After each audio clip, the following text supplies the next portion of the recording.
In today's video, I'm going to teach you how to change your Google account email address. First, make sure you're signed in to the Google account you want to update. It's easiest to do this on a computer using a modern browser like Chrome, Firefox, or Edge. Once you're signed in, go to the main Google homepage. In the top right corner, you'll see your profile picture or your initial in a colored circle. Click on that, and then choose the option that says Manage your Google account. This takes you to your main account settings, where you control things like personal info, security, and privacy. On the left side of this page, look for the section labeled Personal Info. Go ahead and click on that. This is where Google stores information like your name, birthday, and contact details. Scroll down until you see the Contact Info section, and under that, you'll find Email.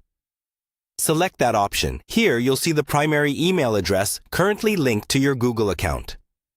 If your account allows changes, you'll see an option to edit or change that email. Click on it, and Google may ask you to sign in again to confirm it's really you. Enter your current password and continue. Now, you'll be prompted to type in the new email address you want to use. Make sure this is an address you already own and can access, because Google will send a verification message there. Carefully type it in, double-check for spelling mistakes, and then confirm.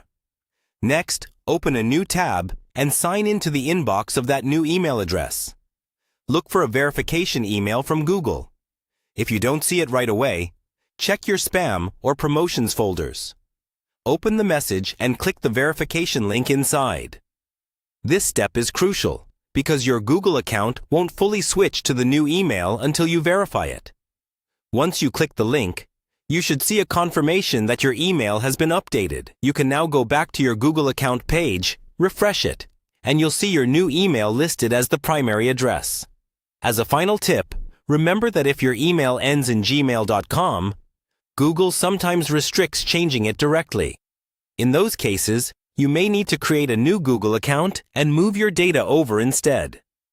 Always review any connected services or apps afterward to make sure everything still works smoothly with your new email address.